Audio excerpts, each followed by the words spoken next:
Avant de commencer vraiment la vidéo, je voulais vous dire qu'il y aura une timeline dans la barre d'infos. Donc voilà, si jamais il y a une question qui vous intéresse plus qu'une autre ou qu'il y a une question qui ne vous intéresse pas, vous pouvez passer à un autre moment de la vidéo qui vous intéresse peut-être davantage.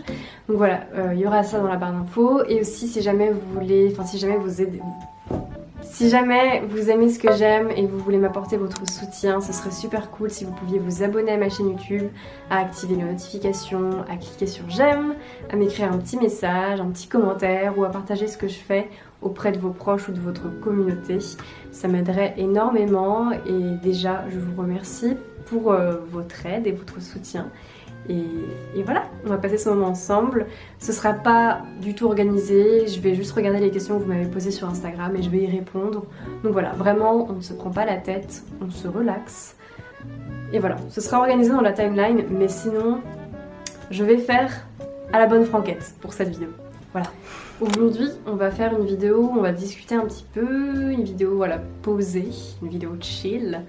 Ça fait longtemps que je n'en ai pas fait de vidéo ainsi où juste je suis assise et je discute avec vous, etc. Et comme je trouve que c'est un peu un moment charnière en ce moment que la fin du mois d'août, puisque ça signifie début du mois de septembre et donc rentrée, et donc même si je ne vais plus à l'école puisque je ne fais pas d'études et que maintenant je travaille, c'est toujours un moment qui est très important pour moi et qui est très symbolique et de toute manière c'est l'entrée pour moi de la meilleure partie de l'année puisqu'il s'agit du mois de septembre jusqu'au mois de décembre. Voilà, ça correspond vraiment au mois dans lesquels je vis ma meilleure vie. J'adore ces mois, j'adore cette période de l'année. Pour ce qui est de la période de janvier à août, vraiment je suis pas fan de cette période-là de l'année, j'aime pas trop le printemps. Encore ça va le printemps, enfin en tout cas c'est pas un moment que que j'apprécie particulièrement ou qui m'inspire particulièrement. Et l'été, j'ai souvent un moment où je déprime un peu parce que l'été ça me fait ça. Voilà, je suis pas la seule apparemment parce que j'en avais parlé dans un vlog. Et j'avais eu pas mal de personnes qui m'avaient dit qu'elles ressentaient la même chose en été. Donc voilà, je sais que je suis pas la seule à me sentir un peu comme ça en été, mais j'ai toujours ce moment un peu déprimant en été où je me sens pas très bien. Alors que voilà, l'automne-hiver pour moi c'est vraiment mes saisons, c'est les moments où je me sens le mieux. Et pour cause, l'automne est ma saison préférée. Et pour cause, je suis née un 23 septembre. Donc voilà, mon anniversaire arrive bientôt. Et ben, je suis trop excitée puisque voilà, moi ça y est, j'ai terminé mes vacances. Je suis pas partie beaucoup en vacances, mais je trouve que par rapport à ma situation, c'était vraiment bien. Je me suis vraiment bien débrouillée et bref, de toute manière, là mentalement, j'ai passé un cap où mentalement je suis plus tout dans un esprit de vacances, je suis dans un esprit de rentrée. Les amis, c'est une nouvelle année qui commence et je suis trop contente et j'ai trop hâte. Et voilà, du coup on va discuter aujourd'hui, je vais répondre à vos questions. Je trouve que c'est un peu un bon moment puisque c'est un moment charnière comme je vous l'ai dit, que du coup c'est un peu un moment de transition. La belle opportunité pour moi de réfléchir un peu à ces derniers mois, à ce que je veux pour ces mois futurs, etc. Un petit moment d'introspection comme ça entre deux saisons, je pense que c'est le bon moment. Même si l'automne n'arrive que le 22 septembre, un truc du genre. Et bah pour moi, le mois de septembre, c'est déjà un petit peu l'automne. Enfin bref. Bref. Là, c'est la période durant laquelle je vais être dans le déni parce que pour moi, dès qu'on est en septembre, on est en automne. Et du coup, jusqu'au 21 ou 22, je sais plus quand est-ce que l'automne est précisément, je suis dans un déni où je me dis qu'on est en automne alors qu'il fait chaud et qu'il fait beau. Bref. Oh non! Bon, on va attendre que les cloches finissent de sonner. Et ensuite on va discuter. J'ai eu 2 questions de personnes du coup qui m'ont demandé comment j'allais en ce moment. Eh bien écoutez les amis, j'ai traversé une partie de l'année déjà parce que j'aime pas ces mois-là, comme vous avez pu le comprendre comme je vous l'ai dit tout à l'heure, qui était un peu compliqué. Je pense que ça a commencé au mois de mars, quand j'ai eu ma fausse couche. Si jamais vous n'avez pas suivi, mais j'ai fait une fausse couche et ça a été un peu un moment évidemment très difficile et ensuite qui m'a un peu pénalisée dans mon travail puisque j'avais vraiment beaucoup de mal à travailler et ensuite il a fallu me relever un peu de ça et reprendre un bon rythme de travail tout en essayant de guérir par rapport à ce que j'avais vécu. J'ai eu des problèmes aussi avec la CAF, ce qui a fait que j'ai pas eu d'aide de la CAF pendant plusieurs mois et j'en ai encore besoin. Et aussi il y a eu un moment de cap là en juillet où je suis passée où je n'ai plus en fait l'ACRE. L'ACRE, c'est une exonération quand on est auto-entrepreneur. Maintenant, parce que maintenant c'est plus comme c'était avant, l'ACRE, avant c'était 3 ans. Pendant 3 ans, tu avais une exonération qui progressivement augmentait jusqu'à arriver au taux de prélèvement que tu auras tout le temps en tant qu'auto-entrepreneur. Je sais pas si c'est très clair pour les personnes qui ne sont pas dans ce milieu, je l'espère. Sauf que maintenant le nouvel ACRE, c'est seulement pendant 1 an. Et c'est 1 an, tu es prélevé à 11% sur ton chiffre d'affaires, sur ce que tu gagnes. Ensuite, après 1 an, tu es au prélèvement total, c'est-à-dire 22%, quelque chose comme ça. Après, ça dépend de l'activité que tu fais. Mais bref, au mois de juillet, il y a aussi ce cap où je n'ai plus bénéficié de... Je n'ai plus bénéficié de... En gros, depuis le mois de juillet, je n'ai plus l'ACRE et j'avais complètement oublié cette histoire. Du coup, je me suis un peu retrouvée dans une situation un peu compliquée où en fait, j'avais pas vraiment pu mettre de côté pendant mes 3 mois durant lesquels je dois mettre de côté tous les mois pour pouvoir payer mes cotisations auprès de l'URSSAF. Là, j'avais pas pu parce que j'avais eu des problèmes avec la CAF et ensuite, j'avais eu mentalement, ça n'allait pas suite à ma fausse couche. J'avais beaucoup de mal à travailler.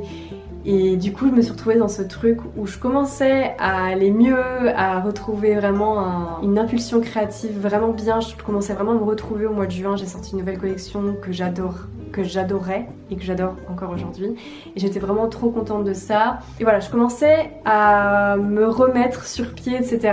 Et au mois de juillet, du coup, je me suis rendu compte que je n'avais plus l'ACRE et du coup, que je devais payer une somme d'argent qui fait vraiment peur, honnêtement. Et que j'avais pas vraiment mise de côté puisque j'avais mal géré les mois qui ont précédé. Donc bref, là les mois qui ont précédé, je vous avoue que c'était compliqué. Il y a forcément des moments où ça va très bien et puis il y a d'autres moments où ça va moins bien.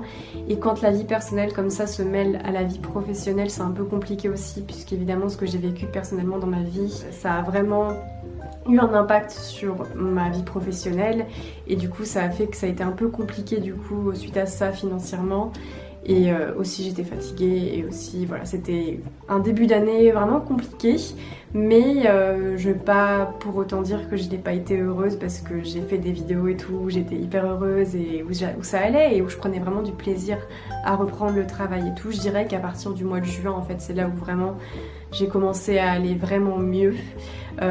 Mais du coup c'est sûr que l'histoire de cotisation et tout que j'ai pas du tout géré au mois de juillet, ça m'a remise dans un stress et dans une fatigue folle parce que du coup il a fallu que... Enfin là je suis encore en train d'essayer de rattraper du coup cette erreur que j'ai faite de pas avoir mis suffisamment de côté pour payer mes cotisations parce que j'avais complètement zappé que j'allais plus avoir l'ACRE. Enfin bref, je sais pas si vous comprenez ni si c'est très intéressant, mais j'ai été un peu dans ce moment de... compliqué et en plus là je suis en train d'apprendre à bien faire mes comptes tous les mois, à bien mettre de côté tous les mois et je suis encore en train de rattraper mon erreur de pas avoir mis suffisamment de côté. Donc voilà, là pendant quelques mois je pense que je vais être encore un peu en mode sur des terrains un peu instables et un peu stressants parce que là il va falloir que je paye mes nouvelles cotisations dans 2 mois je crois. Donc bref, c'est un peu compliqué parce qu'il faut que je rattrape l'erreur que j'ai faite et en même temps il faut toujours que je mette de côté ce mois-ci, enfin tous les mois pour payer mes cotisations et en même temps il faut que je paye tout ce que je dois payer tous les mois. Enfin bref, c'est un peu stressant mais franchement je m'en sors bien, vu la situation dans laquelle j'étais, je m'en sors bien. Donc voilà, comment ça va aujourd'hui? Ça va mieux, ça va beaucoup mieux. À partir du mois de juin j'allais beaucoup mieux personnellement. Il y a eu un petit couac professionnellement, ce qui fait que ça a été stressant, mais ça va mieux. Voilà, donc là je sais que je suis dans un moment où je suis instable, où c'est un peu stressant, mais je sais que c'est un moment qui est nécessaire. Voilà, il faut que j'apprenne à... On fait tous des erreurs en fait dans notre vie d'auto-entrepreneur, on fait tous des erreurs. C'est comme ça qu'on apprend, surtout quand on n'y connaît pas grand chose et qu'on est jeté dans ce milieu-là, en mode « Oh, comment ça se passe en fait, l'administratif, la comptabilité, tout ça, le côté... » bref, c'est un peu compliqué. Mais ça va aller, en tout cas, là ça va mieux et je suis très contente d'entrer dans cette nouvelle rentrée, dans le mois de septembre et tout. Je vais lancer bientôt une nouvelle collection, il va y avoir mon anniversaire, je vais commencer à préparer les calendriers de l'Avent, ensuite je vais les préparer, je l'ai déjà dit, et ensuite il y aura la partie de Noël, enfin le moment de Noël et tout, enfin bref, là je commence vraiment, je suis très excitée et ça va mieux. Ça a été compliqué pour tout vous avouer, mais ça va mieux. Et d'ailleurs, j'ai fait un podcast, si jamais ça vous intéresse, sur ma page Patreon, en plein mois de juillet, justement au mois où c'était compliqué, professionnellement parlant et tout, et puis même j'étais fatiguée, et puis j'ai fait une vidéo vraiment où j'expliquais un petit peu ce qui était compliqué, la période que je traversais en ce moment, à quel point c'était un peu compliqué et tout, stressant. Donc voilà, si jamais ça vous intéresse, je le mettrai dans la barre d'infos, mais ça vous permettra peut-être de mieux comprendre. Enfin bref, j'ai mis beaucoup de temps à répondre à cette question. J'aime toujours autant ce que je fais et je suis toujours autant animée par ce que je fais. Le souci, c'est juste de comprendre comment apprendre à bien faire les choses et à évoluer dans ce monde de l'auto-entrepreneuriat qui n'est pas toujours évident. Mais sinon, je suis à ma place et ça fait du bien et je suis trop contente. Prochaine question. C'est le voir la prochaine question. Des nouveautés prévues pour cette rentrée. Bien, comme je l'ai dit un peu là, ça va être une réponse rapide. Oui, il y a des nouveautés de prévues pour cette rentrée. Du coup, avec tout le stress et tout que j'ai ressenti là ces derniers mois, créativement parlant, j'étais un peu dans un flou, dans un brouillard, etc. Mais là, je commence à pouvoir créer à nouveau et à aimer ce que je fais. Et du coup, évidemment, oui, je prévois de faire une nouvelle collection pour le mois de septembre. J'aimerais bien que ça sorte avant la mi-septembre, en fait, c'est mon objectif. Donc là, je suis en train de travailler là-dessus doucement. J'essaie encore de voir sur quelle thématique je vais tourner cette collection et ce que je vais proposer. Mais en tout cas, oui, c'est prévu, il y aura une nouvelle collection.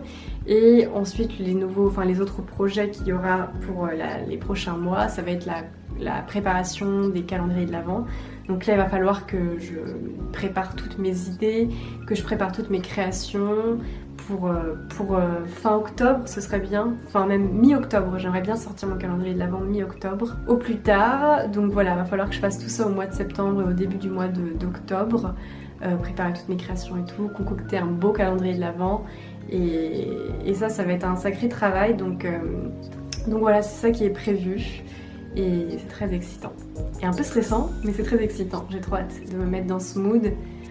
Il manque plus que le temps pour que je puisse me glisser vraiment dans ce mood automnal et ensuite hivernal. Mais voilà, c'est ça qui est prévu. De nouvelles choses arrivent. Ensuite. Alors ça, c'est une question qu'on me pose régulièrement et j'ai l'impression que j'y réponds régulièrement aussi, mais c'est toujours intéressant d'y répondre parce que ça évolue avec le temps. Qu'est-ce qui m'inspire le plus en ce moment? Ce sont les couleurs. Voilà, je pense que c'est peut-être depuis la fausse couche, depuis l'épreuve que j'ai vécue un peu cette année, j'ai remarqué que j'étais vraiment attirée par les couleurs. Ça m'inspire énormément, ça me rend tellement heureuse la couleur. Et voilà, depuis quelques mois, j'ai changé un peu la colorimétrie dans mes vidéos. Je porte plus de couleurs, j'essaie d'avoir plus de couleurs dans mon entourage, dans mon décor. Là, il y a quelques pelotes de laine que j'ai achetées hier. Je sais que je vais les utiliser, mais je les ai surtout achetées parce que les couleurs me font tellement de bien. Quand je les vois, ça me rend trop heureuse. L'illustration de Sharon Barton aussi, ici, je l'aime trop. Ce bleu, j'en suis complètement fan. Voilà. Donc, ce qui me parle énormément en ce moment, ce sont les couleurs.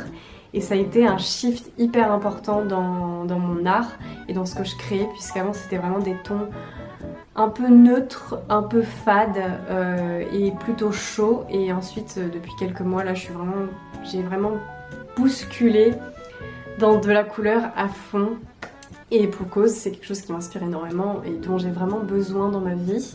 Donc c'est ça qui m'inspire le plus, ce sont les couleurs. Et ensuite, qu'est-ce qui m'inspire le plus? C'est le travail d'autres illustrateurs et d'autres illustratrices.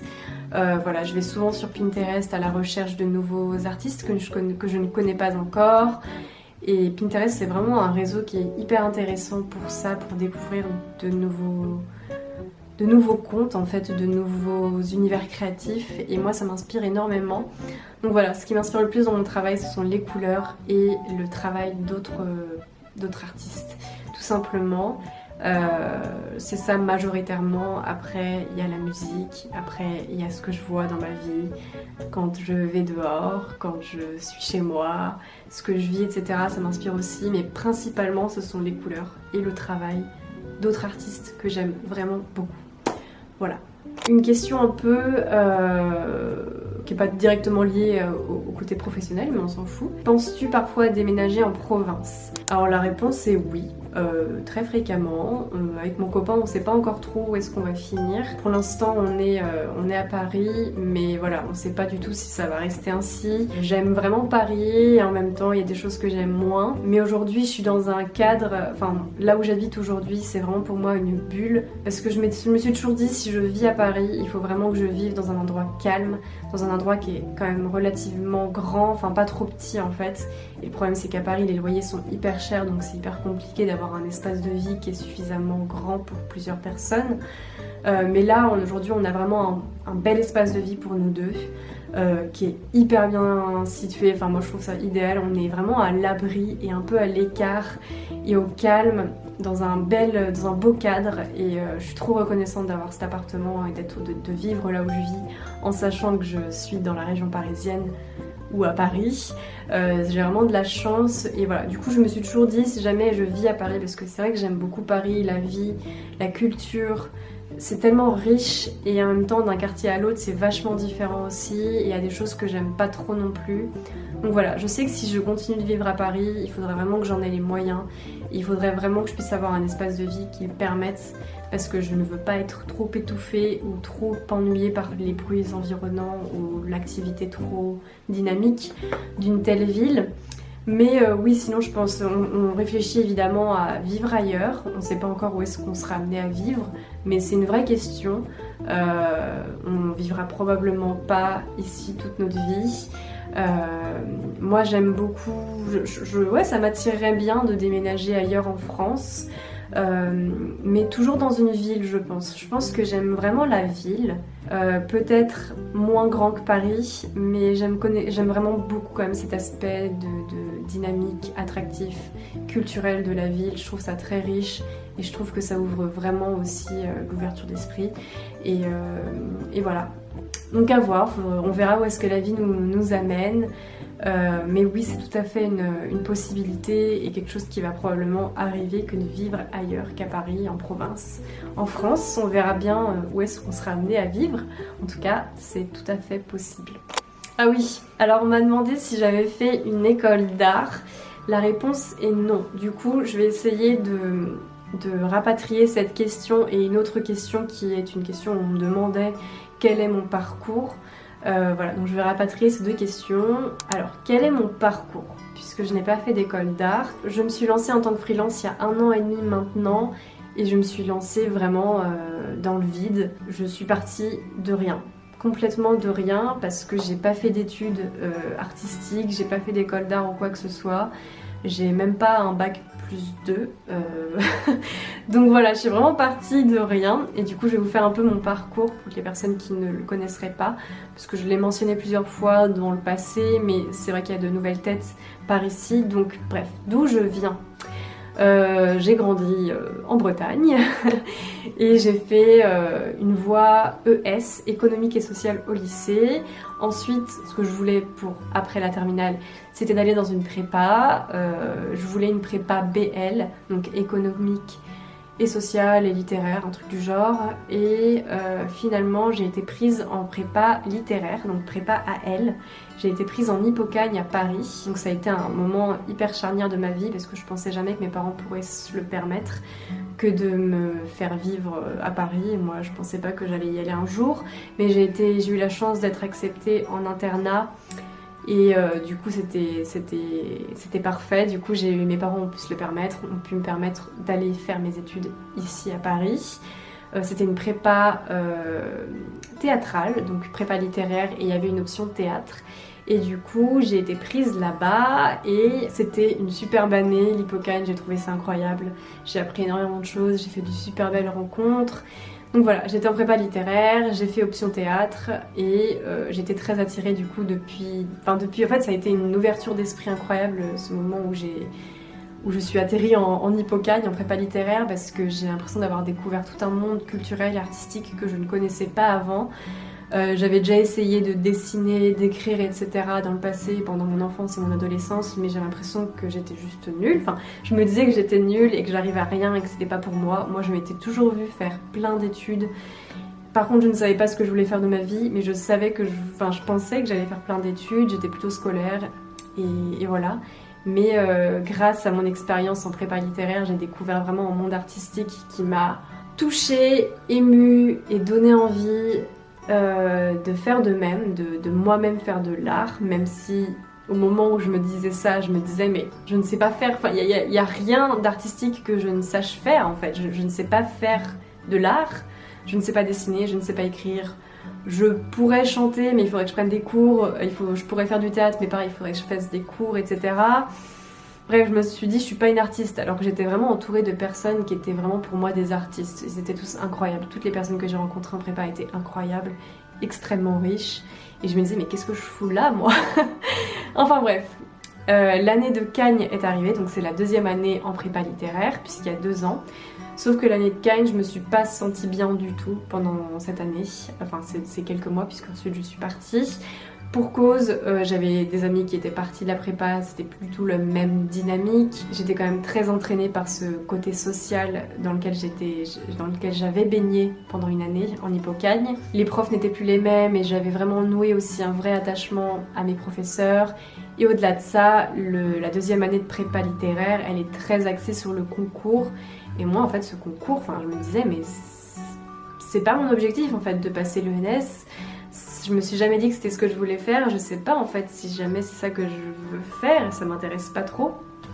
Et du coup cette année j'ai un peu perdu de vue pourquoi j'étais là, je me sentais pas bien, je me sentais pas à ma place en fait dans cette deuxième année de prépa et c'était pas ce que je voulais faire que d'entrer à l'ENS et de toute manière je ne pense pas que j'y serais parvenue mais bon, voilà. Donc je suis partie. Je suis partie et le but était d'entrer ensuite à la fac, puisque quand t'es en prépa, t'as une correspondance à la fac. Donc normalement, j'aurais pu rentrer. Moi, je crois que j'étais en licence humanité, spécialité théâtre, un truc du genre. Donc le but, c'était de passer à la prépa à la fac, sauf qu'en fait, il y a eu un gros problème administratif et je n'ai jamais été admise. Enfin, j'ai jamais pu y entrer en fait dans cette fac. Du coup, je me suis retrouvée en année de césure. Pendant les mois qui ont suivi du coup l'arrêt de ma Cagne. Et du coup ça a été une année très difficile mais aussi très riche parce que j'ai vraiment été en introspection intense et d'ailleurs j'ai fait plein de vidéos introspection à ce moment-là, d'ailleurs j'ai repris les vidéos à ce moment-là puisque je faisais des vidéos quand j'étais plus jeune au collège, lycée, mais on n'en parlera pas trop parce que c'était une autre période de ma vie. Mais du coup j'ai repris les vidéos à ce moment-là et j'ai fait beaucoup de vidéos d'introspection, j'étais vraiment en introspection intense sur ma vie, en train de me demander ce que j'allais faire de ma vie, ce que j'aimais, etc., etc. Donc bref, ça a été une année d'introspection. Et j'ai oublié de dire un truc, c'est que en Cagne, début d'année de la Cagne, avant que je parte, j'ai commencé une chose, j'ai commencé à dessiner. Mais attention, j'ai pas commencé à dessiner en mode j'ai envie de faire des beaux dessins et tout, j'ai juste commencé à dessiner mes journées sur un petit carnet.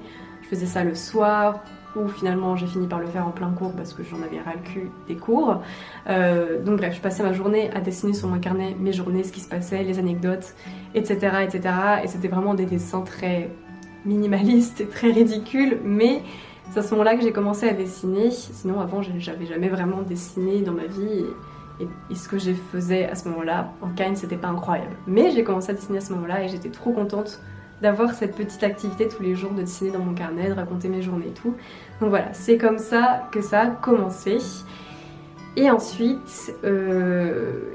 du coup il y a eu une année de césure et progressivement j'ai repris les vidéos sur YouTube et progressivement j'ai commencé à essayer de continuer en fait de créer, de dessiner, de faire de la peinture, etc. Et de fil en aiguille, ça m'a vraiment intéressée. Je me rappelle, j'avais découvert Cheyenne Barton à ce moment-là et je me disais que c'était incroyable ce qu'elle faisait, que j'aimerais trop pouvoir faire la même chose et tout.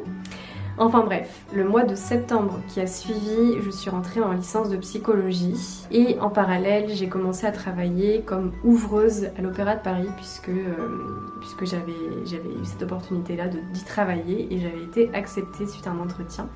Donc voilà, c'était une nouvelle année très particulière, très importante, où je commençais de nouvelles choses, la licence de psychologie puisque la psychologie m'intéressait et un travail à côté parce que je ne supportais pas l'idée que mes parents me paient mon loyer, ma nourriture et tout. J'avais vraiment un grand besoin d'indépendance et d'autonomie Et du coup, j'ai décidé de travailler à côté de mes études pour pouvoir me débrouiller de moi-même. Voilà. Ça n'a pas duré longtemps puisque j'ai fait une vidéo au mois d'octobre ou novembre, je ne sais plus, où j'ai dit que j'arrêtais la fac de psychologie pour me lancer dans mes vidéos et dans mon aventure à moi. À ce moment-là, je pensais que ce serait seulement les vidéos et peut-être progressivement un peu d'art et tout, mais j'étais pas suffisamment confiante dans ce que je créais, donc je me disais j'aimerais vraiment vivre de mes vidéos. Et progressivement, de fil en aiguille, donc je continuais de travailler à l'opéra à côté, et de fil en aiguille, j'ai commencé à dessiner de plus en plus et à être vraiment attirée par cet univers. J'ai mis de côté pour m'acheter un iPad et pour avoir une tablette graphique. Et j'ai pu m'acheter cette tablette graphique au début de l'année qui a suivi. Et ensuite, à partir de ce moment-là, j'ai commencé à dessiner sur ma tablette, à sortir des choses sur mon Instagram, etc. etc. Ensuite, il y a eu le confinement. Donc j'ai perdu mon travail. Et du coup, je me suis dit, ok, je me lance complètement dans les vidéos et dans l'illustration, même si c'est hyper récent que je fais ça et je sais pas si j'ai vraiment du talent et tout. Mais c'est ce que j'ai fait, et puis j'ai ouvert ma boutique au mois de juin. Et ensuite, et bien voilà. J'ai fait mon bout de chemin que vous connaissez probablement si vous avez suivi mon aventure depuis un an. Et aujourd'hui, j'en suis là. Et du coup, je vis de mes créations, de l'art et de mes vidéos sur YouTube, donc c'est plutôt incroyable. Mais du coup, voilà, je suis vraiment partie de rien. Et non, je n'ai jamais dessiné quand j'étais petite. Voilà, j'ai vraiment commencé à dessiner il y a... Je sais même plus ça fait combien de temps maintenant la cagne. Enfin bref, c'est très récent. Mais voilà un petit peu mon parcours. Donc non, j'ai pas fait d'école d'art. J'ai vraiment, je sais pas, j'ai fait mon bout de chemin toute seule et je le fais encore et c'est pas facile tous les jours, mais je suis très fière de moi et de ce parcours et j'espère que ça va continuer ainsi. Enfin voilà, du coup c'est un peu une longue réponse, mais je pense que c'est bien de le rappeler, enfin de répondre en tout cas à cette question. On me demande souvent l'iPad que j'utilise pour faire mes illustrations, c'est un iPad, je crois que c'est l'iPad Pro 2017 10.5. Normalement il est dans ma barre d'infos, mais peut-être que je l'ai pas mis, il faudrait peut-être que je le remette. En tout cas voilà la référence. On me demande aussi quel logiciel j'utilise pour faire mes illustrations. J'utilise le logiciel Procreate et j'utilise aussi Photoshop pour faire mes visuels et tout sur ma boutique, etc. Non, je sais pas si je vais répondre à cette question. Comment être confiant dans ce qu'on crée? Alors c'est une très bonne question. Si tu as la réponse, dis-le-moi, parce que je ne sais pas. Non mais la confiance en soi dans ce qu'on crée, c'est pas évident tous les jours parce que pour moi ça va vraiment par vague. Et je suis tellement... C'est encore très tôt dans mon activité et dans mon art, enfin genre ça fait juste 1 an et demi maintenant que je fais ce que je fais. Du coup je suis toujours en train de découvrir qui je suis et quel est mon style et quel est mon univers, et j'imagine que c'est une découverte qui va se faire tout au long de ma vie, mais du coup comment être confiant dans ce qu'on fait, c'est pas évident, c'est vraiment pas évident. Moi j'ai vraiment du mal avec ça, mais je remarque que persévérer c'est la clé. En fait, c'est vraiment la clé, même si à un moment t'aimes pas ce que tu fais, ou il y a un moment dans ton illustration où tu as l'impression que ça ressemble à rien, ça fait partie du processus, et il y a toujours un moment où ça ressemble pas à grand chose, mais progressivement, plus tu ajoutes des détails, plus tu trouves les coloris que tu veux, etc., plus tu parviens en fait à trouver et à forger du coup ce style que tu recherches et cette confiance que tu recherches aussi. Donc il faut persévérer. Par exemple, j'avais dessiné une illustration fin juin. J'aimais vraiment beaucoup le croquis et j'ai commencé à coloriser et à faire les détails début juillet. Et en fait j'aimais pas du tout les couleurs que j'utilisais, j'aimais pas du tout ce que je faisais. J'adorais le croquis, mais vraiment la colorisation, les détails et tout, j'aimais pas. Et du coup j'ai laissé cette illustration sur pause, là c'est pendant 1 mois. Et là je suis en train de la reprendre et je suis en train de faire quelque chose que j'aime vraiment. Donc c'est pour ça que je dis que persévérer c'est vraiment la clé. Voilà. Et vraiment écouter l'élan créatif qu'il y a à l'intérieur de soi. Parfois c'est pas le bon moment. Et parfois, en fait il faut savoir déceler quand c'est pas le bon moment et du coup tu pauses et tu passes à autre chose. Ou alors t'arrives pas à faire quelque chose, t'as l'impression que ça fait 10 000 fois que t'essaies de faire une illustration et que t'y arrives pas. Mais tu peux pousser encore un peu plus, et si tu pousses encore un peu plus, tu vas réussir à faire un truc de ouf. Donc voilà, il faut trouver soit le moment où en fait il faut lâcher prise, aller marcher ou je sais pas quoi, et parfois il y a d'autres moments où en fait il faut juste persévérer. Dans tous les cas, il faut persévérer, que ce soit sur le court terme ou le court terme ou le long terme. Enfin bref, comment être confiant dans ce qu'on se fait, je n'ai pas vraiment la réponse, mais c'était ma réponse. Voilà.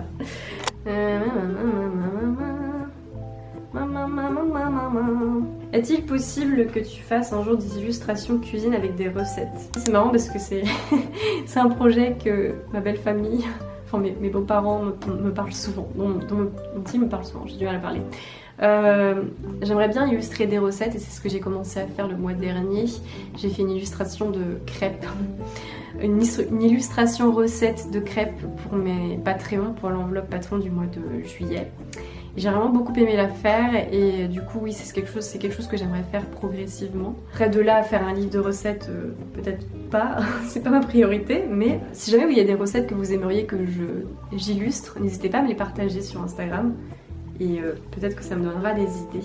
As-tu l'envie d'approfondir d'autres médiums? Si oui, lesquels et pourquoi? D'approfondir ou plutôt de découvrir ou plutôt de commencer, j'ai envie de dire.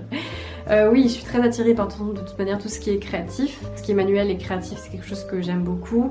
Approfondir le tricot, parce que j'ai complètement abandonné ça à peine j'avais commencé et pourtant j'aimais beaucoup. Mais j'avoue que je me suis sentie un peu débordée parce que c'est tellement nouveau et j'ai l'impression que je vais jamais y arriver parce qu'il y a beaucoup à apprendre. Mais j'aimerais bien continuer ça, il faudrait vraiment que je le fasse.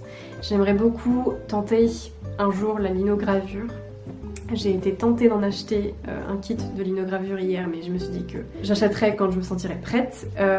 Mais j'aimerais beaucoup essayer ça. J'aimerais beaucoup approfondir la gouache et le dessin traditionnel, mais ça c'est depuis toujours. Je suis plus dessin, comment ça s'appelle déjà? Digital, on va dire.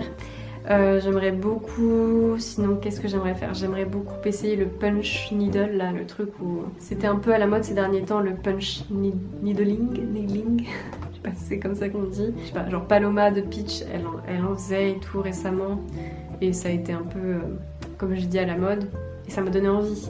Et le problème c'est que moi j'ai l'impression que je suis trop nulle traditionnellement, genre je peux pas faire des trucs traditionnellement. Je suis pas très à l'aise, mais j'aimerais bien essayer ça. La linogravure, ça m'attire énormément. J'aimerais bien un jour faire de la sérigraphie aussi, mais pareil, c'est plein de choses qu'il faudrait que j'apprenne et il faudrait que je prenne des cours, il faudrait que je me fasse aider par des personnes, il faudrait que des personnes me le fassent découvrir peut-être, parce que j'ai l'impression que toute seule, en tout cas pour l'instant, c'est un peu difficile, mais j'aimerais vraiment faire ça. Je suis très attirée par ça. Voilà un petit peu, j'ai l'impression que c'était court ou que j'ai répondu à des questions auxquelles je réponds fréquemment quand je fais des foires aux questions. Mais après c'est intéressant de poser les mêmes questions à des intervalles de temps différents aussi puisque mes réponses peuvent évoluer. Et mon parcours aussi, donc bref voilà. J'espère que vous avez passé un bon moment devant cette vidéo, que ça a été intéressant. Si jamais il y a des vidéos que vous aimeriez que je fasse ou des questions que vous aimeriez auxquelles vous aimeriez que je réponde prochainement, n'hésitez pas à me les poser dans les commentaires. Et voilà, on se retrouve très prochainement pour un studio vlog, très prochainement, puisque je suis encore en filmé en ce moment-là, en ce moment même. Et voilà, je suis fatiguée, j'ai beaucoup parlé. Et voilà, je vous souhaite une bonne fin de vacances, si jamais c'est le cas, une bonne fin d'été, bonne fin de mois d'août. Et je vous embrasse, passez une belle journée. Bisous!